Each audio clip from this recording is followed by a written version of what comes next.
Take 4 mark. I remember the exact moment when I arrived on UVA's grounds and I was at the top of the lawn from the rotunda looking out over. And that was the moment I knew that I needed to be at UVA.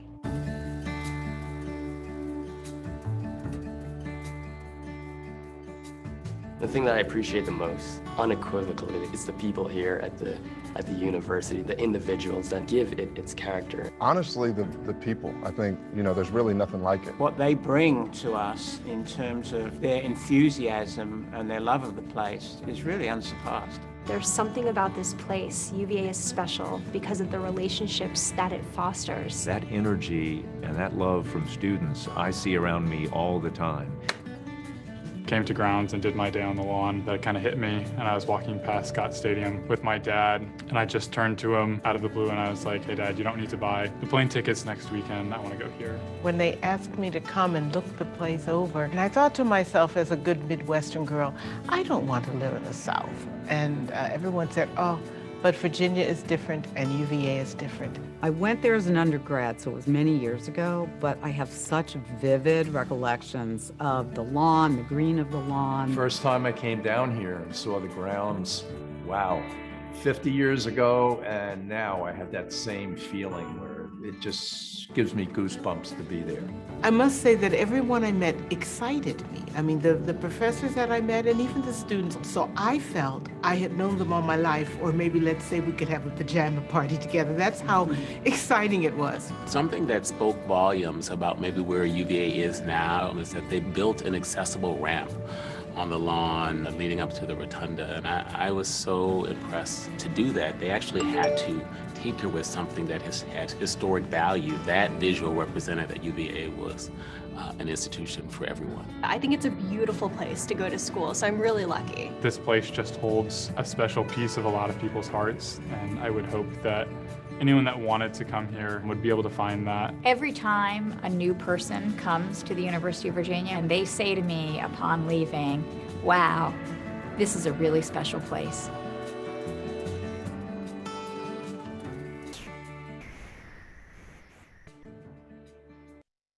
Good evening, and thank you all for joining us for tonight's Honor the Future event. My name is Abiola Ogunkoya, and I am from New York City. I am a rising third-year student at the university majoring in commerce. I visited UVA during the Fall Blast event of my senior year of high school. I was hosted by fourth-year students and spent my first night having an impassioned conversation about one of my host's classes.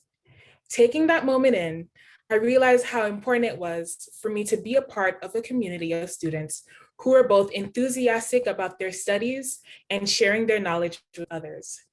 Thankfully, I have been able to share my passion for UVA through my involvement in the second year council. Inspired by the COVID-19 lockdowns, I was able to create the Albemarle Mentoring Program during the fall of 2020. My team and I worked to connect UVA students with Albemarle High School students via online meetings. The mission of this program is to aid high school students through the college application process by reviewing essays, resumes, and answering other questions. I look forward to continuing this mentorship program as a way to give back to the surrounding Charlottesville community. This university is so special to me, and I'm extremely passionate about making sure it is accessible to many more generations of students. This is honoring the future, welcoming all students and creating the most prestigious university that continues to produce exceptional leaders. Now, it is my pleasure to welcome the university's 9th president, Jim Ryan. President Ryan has prepared a few video remarks for us. After his remarks, President Ryan and Peter Grant will discuss many of the questions you submitted when registering for tonight's program.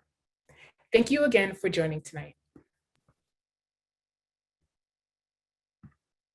Good evening, everyone, and thanks for joining us. During the Honor the Future campaign kickoff weekend in October of 2019, I gave a speech in Old Capitol called Dear Miss Future, which envisioned an imaginary meeting with the future, whom I called Miss Future. It described my hopes for the University of Virginia.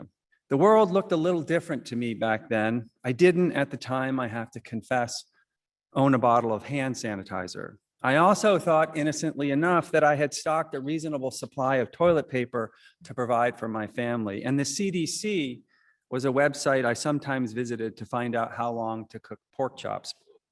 In my speech, I talked about how eager I was to meet the future and how we're committed to being a university that's both great and good. I talked about what we would carry with us to prepare. If the meeting with Miss Future were a trip to Pack 4, I said, we would definitely take a suitcase filled with UVA's most dearly held values. Values like trust and honor, integrity, student self-governance, respect and curiosity, diversity, inclusion, and opportunity. I also talked about UVA's history and our capacity to change for the better. I talked about how despite significant changes over time in who attends UVA and what courses we offer, in our size, in our global focus, in our built environment, and in our hospital system. Despite these changes, we've remained committed to our founding ideals of preparing citizen leaders and pursuing the truth wherever it might lead. It turned out we'd soon face a test of our capacity to change for the better, a challenge none of us expected and one that revealed to us in hindsight that we have more capacity to adapt than any of us could have imagined.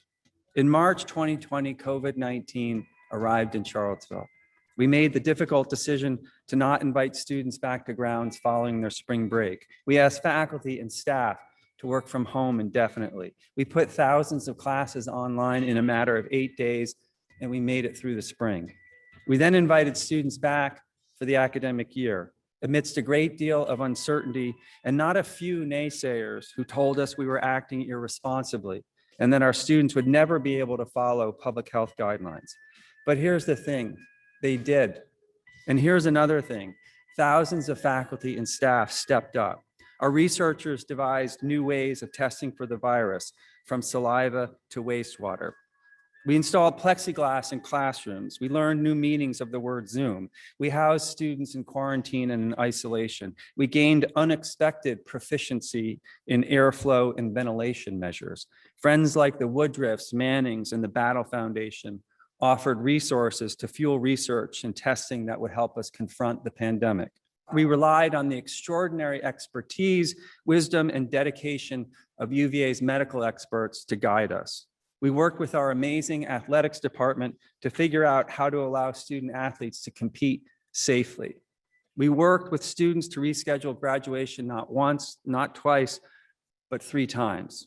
We invited students back for the spring semester, but with no spring break. We set up community vaccination sites for Charlottesville residents, and now UVA Health is partnering with the Blue Ridge Health District to vaccinate all of us. None of this was in the 2030 strategic plan, nor mentioned in our campaign kickoff.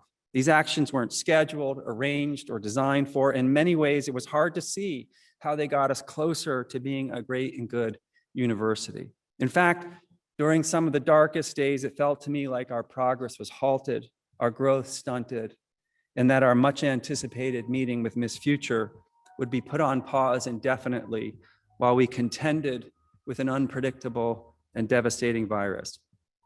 That's when I reached back into the suitcase I imagined packing for the future, and revisiting those enduring values helped me see that there was a great deal that we had not, in fact, put on hold.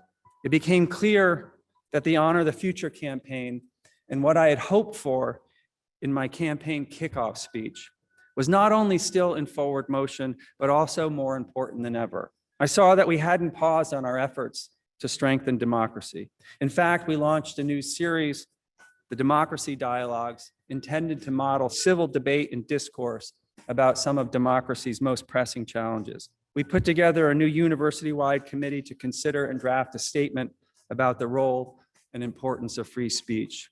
And we continued planning for an Institute of Democracy with a building in the new Emmett Ivy corridor that would synthesize and accelerate multiple initiatives across grounds. And in fact, that vision is very close to reality, as you'll hear in a few weeks. Democracy is and will be a defining commitment of the University of Virginia in the 21st century, and our commitment to its study and to public discourse and debate will not wane. I also saw that we hadn't paused on our efforts to make UVA more open and accessible. The campaign so far has raised a remarkable amount of funding for new scholarships, totaling over $500 million. And we've just recently raised generous new funding for the Blue Ridge Scholarships and the University Achievement Awards, ensuring that more low-income and first-generation students will be able to attend UVA. We created a new partnership to award scholarships to transfer students from Piedmont, Virginia Community College. We opened our door wider to working adults with the UVA Edge program, which helps them develop skills and paves the way for a future degree. And the world took notice. The Princeton Review ranked us #1 for financial aid among public schools and second in the country among public schools in the value we offer to our students, recognizing the remarkable return on investment that this university provides to students and their families. Our efforts to change lives through a UVA education have been successful so far, but the economic toll of the pandemic has energized us to do even more. Raising funds for scholarships to make UVA accessible for even more students and families remains one of our most important goals of the campaign and one of the most compelling ways we can truly honor the future. Back to opening up that suitcase, I saw that we hadn't paused on our efforts to better understand our past and to pave the way for a more equitable and inclusive future. We completed construction on and formally dedicated the Memorial to Enslaved Laborers, a breathtaking and award-winning tribute to those who helped to build and sustain our university without their own freedom. We formed a naming and memorials committee with representation from across the university who got to work thinking about how we should recognize our history and learn from it. And we made a substantial investment along with the college in the incomparable Carter Woodson Institute for African American and African Studies. I saw that our drive to research preeminence hadn't faded, but had accelerated. We welcomed powerful new findings from UVA's Interdisciplinary Brain Institute that showed that autism spectrum disorder manifests differently in the brains of girls and boys, which will change our approach to treatment and intervention. UVA scientists identified a gene responsible for the deadliest brain tumor, glioblastoma, offering a promising new avenue for treatment and making headlines in scientific publications around the world. And another team of researchers announced a breakthrough in harnessing solar power, making an enormous source of clean energy a more practical and scalable solution to climate change. We are soon to break ground on the new School for Data Science, and we've committed to raising funds to construct a world-class interdisciplinary research building that will propel discoveries in neuroscience and precision medicine. Meanwhile, our faculty's creativity and dedication were on full display as they made the most of a truly challenging situation and went above and beyond to engage our students. One faculty member used a GoPro camera and a drone so that his landscape architecture students could see the landscape he was seeing. Other faculty members turned their lectures into podcasts to make them more engaging and flexible for students. Many brought in visitors from around the globe who wouldn't have been able to participate in person. Faculty teamed with each other to offer new courses in the January term on everything from the value of democracy to the science of pandemics to the past, present, and future of humankind. Still others brought their music and art classes outside. Our faculty have always been the foundation of UVA and never more so than during the pandemic, which is the reason why we've devoted so much energy to raising funds for faculty chairs and why we're so grateful to all of you who have helped us create nearly 150 endowed chairs since the campaign began. And finally, I saw that our students, despite the challenges they faced in their personal lives throughout the pandemic, that our students remained compassionate, motivated, and successful leaders. UVA's 55th recipient of the Rhodes Scholarship was a Jefferson Scholar and double major in political and social thought and cognitive science. Students from across grounds contributed innumerable acts of service, including volunteering at COVID testing and vaccination sites, donating to food pantries and shelters, and staying connected through trivia nights, snow sculpture contests, and musical performances. And to top it off, our women's swim and dive team, with last year's season canceled, captured the 2021 NCAA championship in an overwhelming victory, with 12 team members named All-American. And to ensure that every UVA student has the chance to participate in the arts and athletics and student self-governance and Greek life, or in volunteer activities, regardless of their ability to pay. We've launched a leadership and opportunity fund that will make all of UVA accessible to all of its students. Reaching into the suitcase helped me see that the pandemic, as devastating and demoralizing as it's been at times, had neither slowed our progress nor altered our most enduring values. Instead, it reminded us how important those values are to our identity and encouraged us to discover a few new ones. So when I now think about what we should pack on our journey to meet the future, I would keep everything we'd packed already, but I'd add a few more items. I'd add connection. Living and learning together, which we already knew was the cornerstone of the UVA experience, is essential to build and sustain a thriving academic community. Being together in JPJ to cheer on the Who's is simply impossible to replicate virtually. And looking one another in the eye, face to face, in conversation, in teaching and in learning, and even in disagreement, is essential to building lasting and meaningful connections, which is part of what makes UVA unique. There's no digital replacement. And this year has made clear that our virtual selves are often a poor substitute for our real selves, as communication through the proxy of technology rarely brings out the best in anyone. I would add physical and mental well-being. UVA Health has never been a more essential partner in our academic mission, and we stand at the precipice of a giant leap forward in how we approach the health and wellness of our students. This summer, we'll open a state-of-the-art student health and wellness center that will be unlike any other in higher education, a place not only for traditional student medical care, but for counseling, telehealth, peer education programs, and interdisciplinary research. And we'll break ground later this summer for the Contemplative Commons, which will sit at the nexus of academic life and personal well-being. Never in our lifetimes has the importance of our physical and mental health been clearer, and the UVA stands to be a true leader in this realm. And I would add, finally, that change itself is essential to our progress. Universities notoriously are not known for their organizational agility, but the pandemic has taught us not only that we can adapt, but that we must adapt to changing circumstances in the world around us. If we're to shape the future, we must double down on the idea that the actions we take now will have implications for whether that future is more just, peaceful, and prosperous. That means a willingness to see change not as a bug, but as a feature, something to seize and to plan for. Because as Jefferson himself proclaimed, laws and institutions must go hand in hand with the progress of the human mind. As that becomes more developed, more enlightened, as new discoveries are made and new truths discovered, manners and opinions change. And with the change of circumstances, institutions must advance also to keep pace with the times. Thankfully, it is now May of 2021.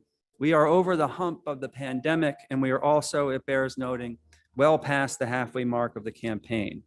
The light at the end of the tunnel is not only visible, but palpable. We are as ready as ever to meet the future. The last time I addressed all of you, I brought up the somewhat awkward fact that Miss Future was charging us $5 million for a meeting with her, which is an admittedly high price tag for a single meeting. At that point in the campaign, we had raised $2.75 billion. I'm delighted to report that we have, since that time, raised an additional $750 million due to the remarkable generosity of our alumni and our friends, which means that our campaign total so far is over $3.5 billion. I can't help but think that through the trials and tribulations of this past year, and with the enduring compassion, courage, and creativity shown by our community, we've proven ourselves even more worthy of a meeting with the future. We must, of course, remain humble whenever we contemplate such a meeting.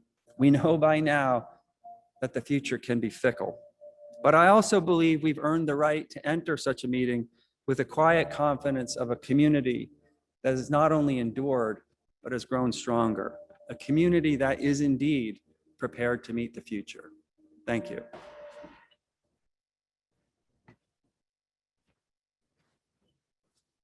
Good evening. I'm Peter Grant, Chair of the Honor of the Future campaign. Welcome to the Dome Room of the Rotunda.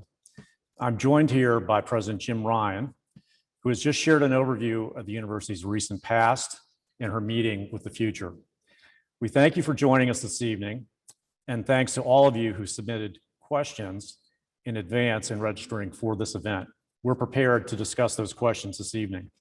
For those of you that did not have an opportunity to submit questions, you may do so during the course of a conversation through the Q&A function at the bottom of your page. Let's begin our discussion.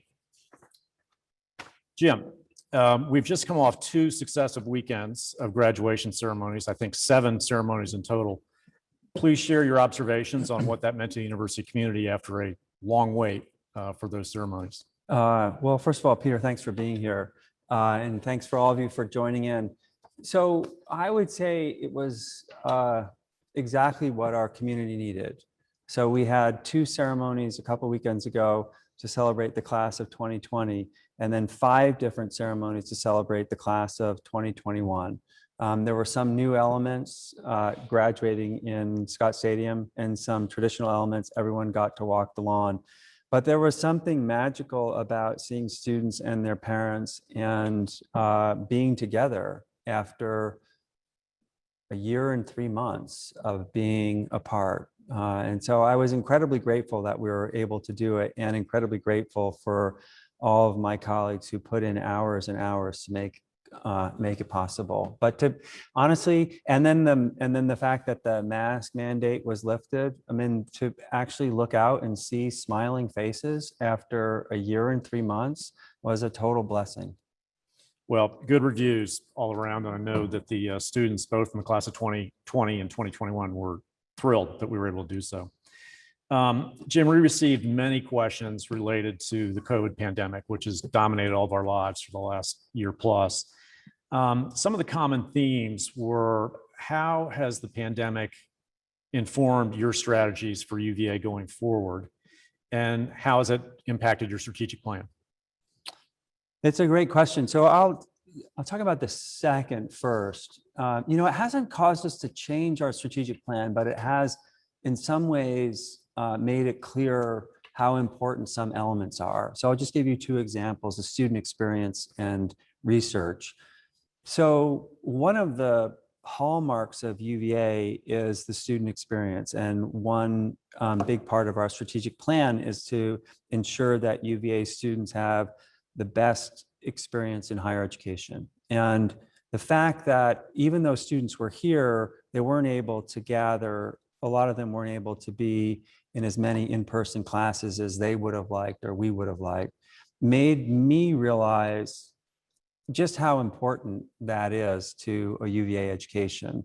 And so it has made me think we absolutely need to double down on what we can do to ensure that every student here has a great experience. So one aspect of the campaign is raising funds for a leadership and opportunity fund so that students have the means to participate in the full life of the university. Another aspect is ensuring that eventually we have enough housing to house all second years.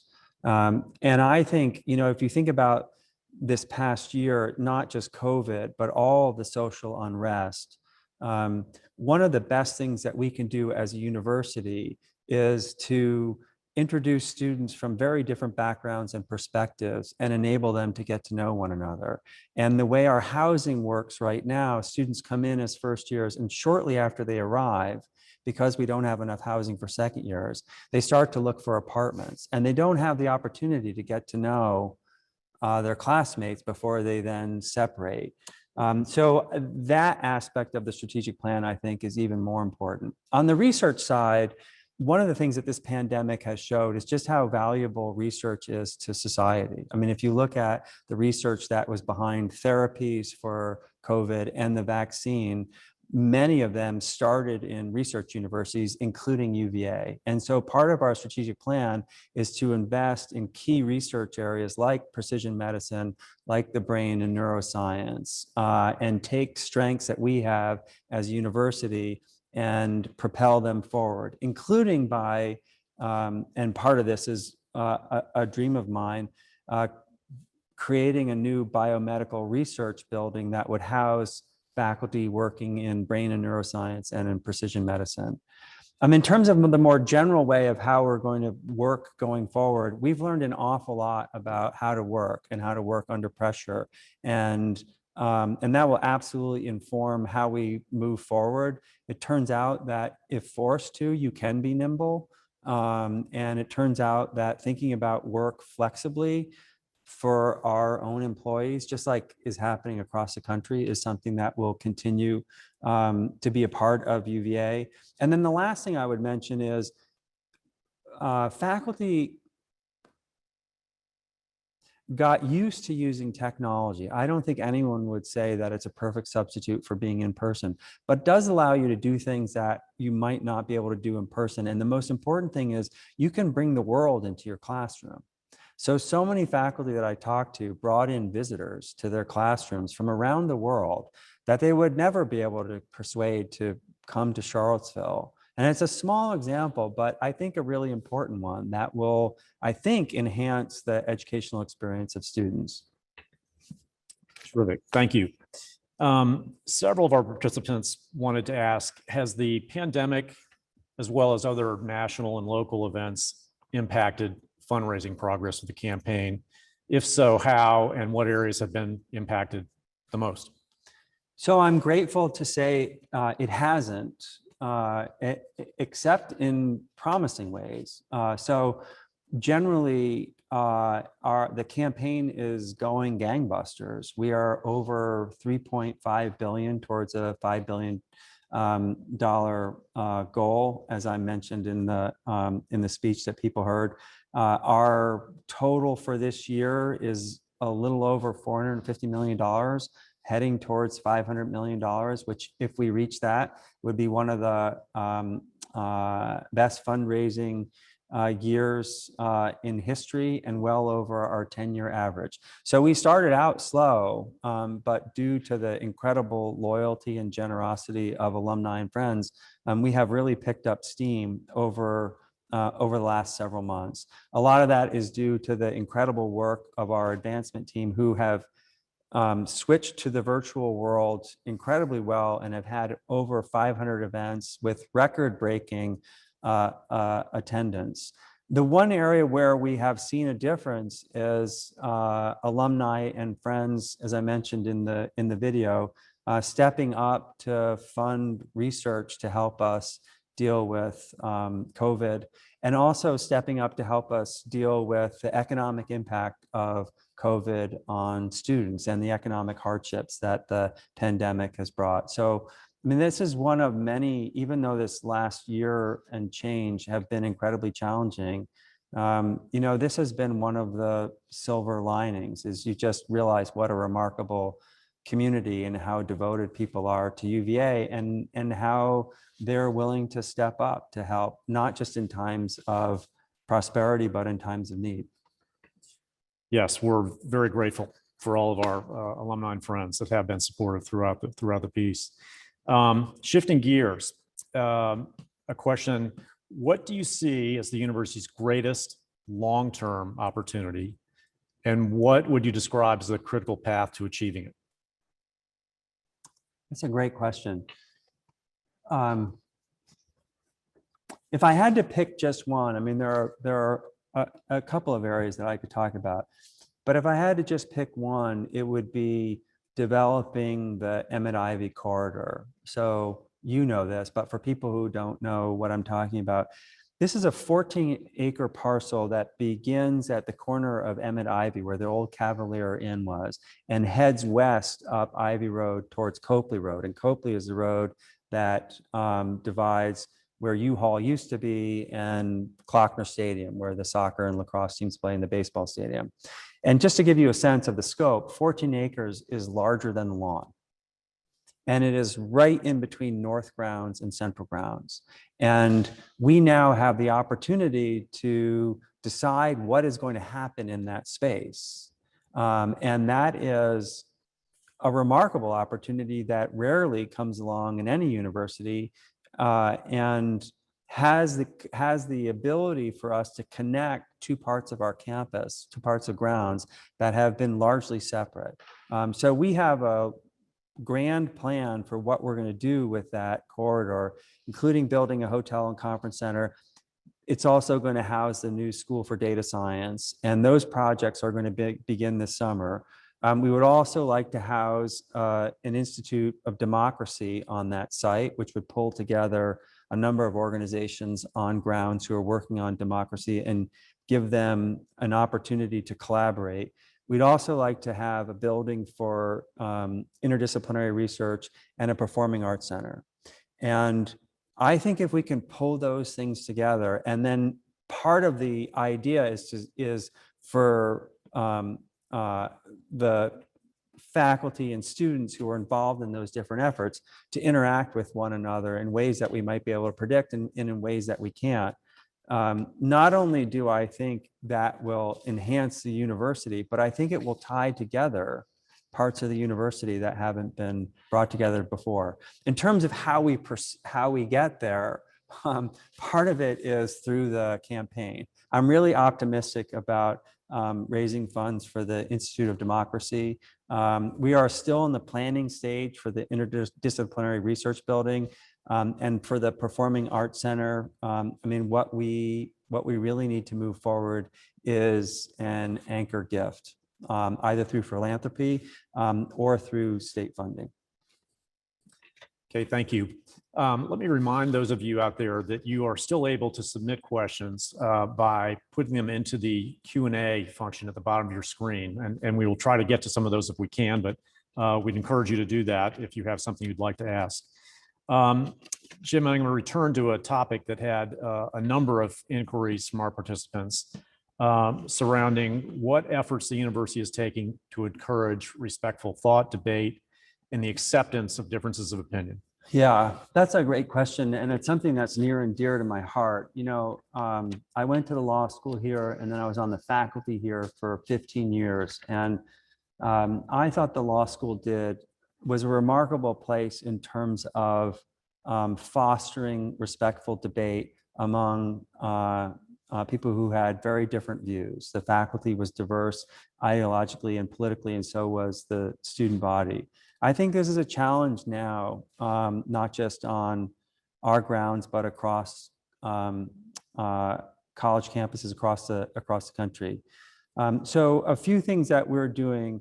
First, we have a committee on free expression and free inquiry, chaired by Leslie Kendrick, who is a professor at the law school. And the charge to this committee was to articulate our fundamental values and beliefs with regard to free expression and free inquiry. And that committee is diverse along a range of dimensions, and their work has gone incredibly well, and we hope to present something to the board in June that I've read the statement, and I think it's incredibly powerful.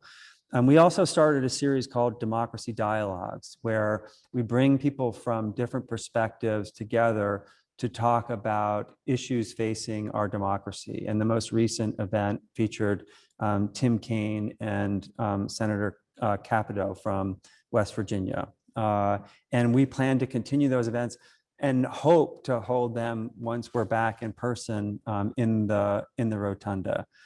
We've also been working with student groups. So there are nearly a dozen student groups that are whose purpose is to bring together students with different perspectives to engage in robust and productive debates. So the Washington Society, the Jefferson Literary and Debating Society, the Roosevelt Society. And we have reached out to them and basically asked, how can we amplify your work? Because I think some of this has to be student driven and has to be student led. We also have piloted what we hope will be a lunch series where we had a couple of Board of Visitors members in conversation with 15 or so students around issues that would normally divide students, and to try to bring together students to have a productive conversation.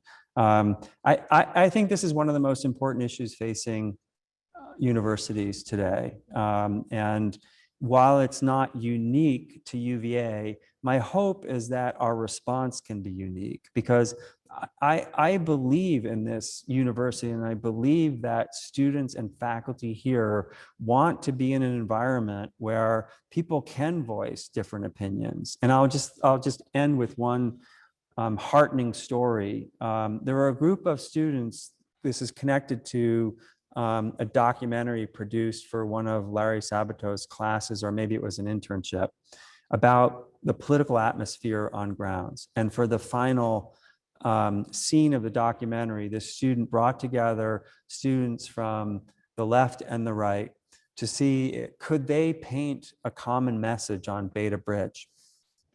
And I ran into this student at Kava, which is a takeout place.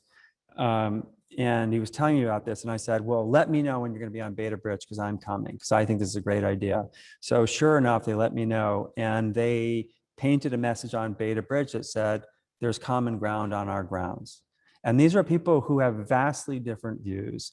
And it was an incredibly heartening scene to me. Okay, we had several submissions having to do with the honor system, and I notice a few coming in live from our participants now. Many observe, Jim, that the honor system doesn't seem as important to students compared to when they attended UVA. Yeah. Can you speak to why you think that is and what UVA is doing to uphold the honor system? Yeah. So I have noticed the same thing, honestly. I mean, when I was a law student in 1989, the honor system played a larger role in day-to-day life, and especially among students at the law school who had been undergraduates. They talked about it. It was obviously important to them. And there were manifestations of the honor system that might seem unimportant, but to someone who grew up in northern New Jersey, they were remarkable to me. So you could go into a shop and write a check, when people used to write checks, and not show your ID. I mean, if you were in New Jersey, you had to show 5 forms of ID before someone would accept a check.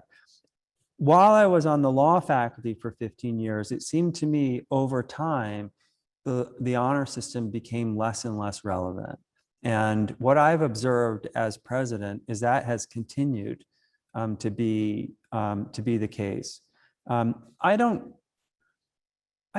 know if there's one single reason. I do think that, and if you talk to Alan Groves, our Dean of Students, he would say this, that there is disagreement among the students about the single sanction, which I know for alumni is in some respects the heart of the system. And there was a change, as you know, in 2013 to go to informed retraction, which allows someone to come forward, accept responsibility, and instead of being permanently expelled, the student would be suspended for a year. That has reduced the number of honor trials, but there are still a number of cases that are just handled by informed retraction. My sense, and I could be wrong, and I've been thinking about this a decent amount lately, is that I think in some ways we may have lost sight of the point of the honor system, and that the conversations about it have been more about punishment and sanction than they have been about the underlying values, and why those values are important, and why they're transcendent, and why they will help you not just during your time here, but help you in life, and why there are huge benefits to being part of a community of trust. And so I feel like, as you know, the honor system is student run, right? So it is absolutely a part of student self-governance. We can advise, we can support, but we can't dictate. But I think that those of us who are leaders need to talk more about the values that underlie the system, rather than always getting engaged in debates about what's the appropriate punishment. And I think that that's part of what has led to the fact that it is less important, because I don't think we've done as good a job as we could about articulating the values that undergird the system. Thank you. We've got a live question that just come in that could be interesting. Someone's asking, could you share a story about a student that has inspired you in the past year? Oh my gosh. So I'll share a story that I heard at graduation. So one of the great things about having final exercises in person is you get to talk to a lot of students. So I mentioned earlier the School of Data Science is pretty it's very new, and I talked to. Gosh, I'm going to tell you 3 stories. I talked to a student who's graduating from the School of Data Science, and his next job is in Richmond with a group that is focused on creating better algorithms for organs for transplant, so that it's a fair and more efficient system. You know, as you know, there's more demand than there is supply. And what was clear to me was he was not just interested in the algorithm, but in the purpose behind it, right? He said, I feel like this is going to be my opportunity to make the world a better place. I talked to another student, eldest of 12 kids from South Carolina, sang the Star Spangled Banner at one of the ceremonies.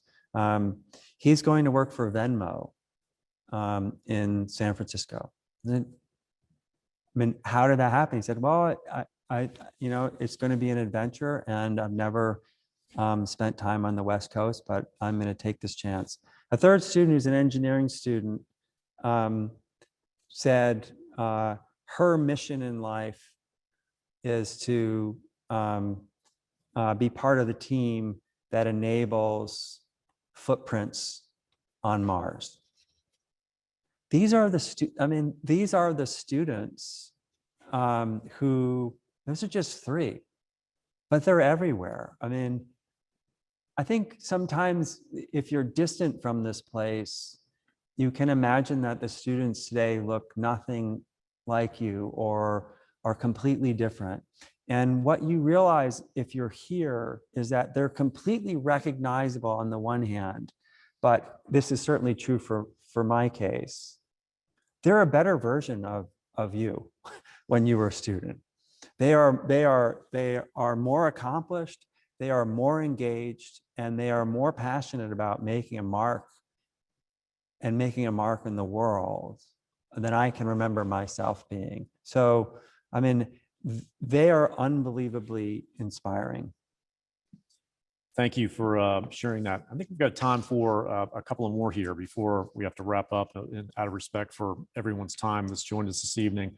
One of our questioners wanted to know, what opportunities does UVA have to partner with companies like Amazon in Northern Virginia? Yeah, so that's a good question. So, you know, we already have a number of partnerships both on the educational side and on the research side, with firms across all sorts of sectors: health, education, tech. One of the things that we are planning to do quite soon is to make a much bigger push in Northern Virginia. So the other answer I would have given to you about our best long-term opportunity, I think one of our best long-term opportunities is to really plant a flag in Northern Virginia. One of the most dynamic, fastest growing, most interesting populations in the country. And it is becoming more and more a magnet, not just for traditional government related services, but for tech. And I think the greater presence that we have there, the more opportunity we will have to partner with the Amazons of the world. Okay, I'm going to use this opportunity, the last question. We've had an NCAA championship already this year, thanks to women's swimming. Our men's lacrosse team has an opportunity this weekend depending how things go, to challenge and or defend their title. But everyone wants to know, what are the plans for allowing athletic spectators back into Scott Stadium and JPJ Arena next year? Right. So the plans are to go back to normal as long as we're allowed. A lot has shifted in just the last 3 weeks with the new CDC guidelines.